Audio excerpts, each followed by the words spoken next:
Seguim a la fase prèvia d'aquest concert especial, homenatge a Marc Grau, que tindrà lloc d'aquí a uns moments. Està a punt de començar a la Sala Bikini. Recordem que hi actuaran, entre d'altres, artistes com Manolo García, Quimi Portet, l'Axambusto, els Pets, Joan Masdeu i molts més. Recordem que els fons recaptats aniran destinats a la Fundació Catalunya contra el Càncer. Mira els ulls de cada vida que no has tingut. Gerard, Marc Grau va produir als inicis de Sopa de Cabra alguns dels àlbums. Fins a quin punt creus que va influir el seu toc en el so del Sopa? Jo crec que el Marc va ser el motor d'aquell so i a partir d'allà, de la seva base, del que ell ens va ensenyar i del que vam aprendre amb ell, vam evolucionar, vam créixer, ens van passar els anys, però està molt clar que ell ens va ajudar a posar els fonaments de tota aquella banda.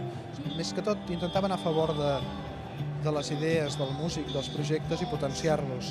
Què és el que recordes a nivell personal, tu, com a Gerard Quintana, i el que creus per la resta de membres de la banda? El Marc era un tio molt positiu, molt catxondo, no posava problemes, sumava, era una persona entranyable, es feia estimar.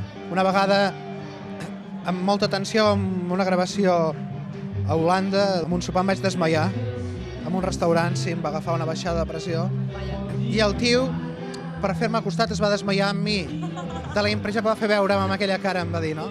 Vull dir que fins a aquest punt era un tio entranyable. Com m'heu escollit el repertori per una nit tan especial com aquesta? Sento que la primera pregunta sigui aquesta. Començarem amb una cançó que es diu Eva, d'un disc que va fer el Marc Grau, que es deia Instrumental, i després tocarem La meva terra és el mar. És una cançó que va ser l'últim disc que ens va produir el Marc Grau i pensem que a tots ens porta molt bons records i com que és un homenatge amb ell, ens venia de gust tocar aquestes cançons. Ara parlaves de records. Digue'm alguns dels que et venen al cap quan penses en Marc Grau. Home, el Marc ens va produir 3 discos. Tot el que deia era superpositiu, no? I clar, quan et ve un productor per primer cop sembla que sigui algú de fora del grup i aquest què farà ara, no? Agafarà unes tisores i començarà a retallar i dirà això ho feu malament, tal. I el Marc era algú que deia, hòstia, jo crec que ho pots fer millor, això, tal. I nosaltres ara tenim estudi de gravació, ens hem autoproduït molts dels nostres discos ja, produïm inclús a d'altres bandes, i crec que tot el que hem après ha sigut i ve del llegat que ens va deixar el Marc Grau, no? Als inicis de Whiskins, si no m'equivoco, va ser pel segon o tercer disc, va començar a col·laborar amb vosaltres, en Marc Grau, a la producció.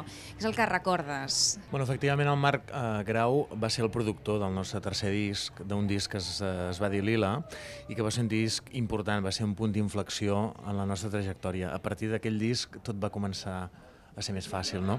I crec que el Marc hi va tenir molt a dir. De fet, 10 anys o 11 anys després de que el Marc no hi és, amb el grup hem seguit aplicant totes les coses que ell ens va ensenyar, no? Era un home molt elegant, que més que dir el que havies de fer, es limitava a observar-te i a dir el que no havies de fer. L'altre et deixava que fluís de tu mateix, no? I l'hem tingut sempre molt present. Marc Grau va ser productor dels Pets. Quina va ser la seva aportació a la banda? Va aportar moltes coses, diguéssim que ens va ensenyar a perdre la por als estudis, ens va ensenyar a ser músics professionals, com ens hem de portar dalt a l'escenari, el respecte al públic, el respecte a la mateixa música.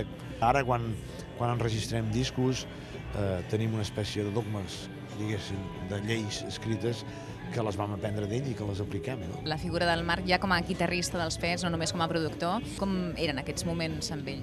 Molt divertits, era un gentleman, era una persona amb un cap molt ben amoblat a l'hora de raonar, a l'hora d'explicar, a l'hora de fer-se entendre, tenia molt criteri, era un gran conversador i reiem molt, era una persona amb un sentit de l'humor extraordinari i jo me l'estimava molt i crec que ell també m'estimava molt.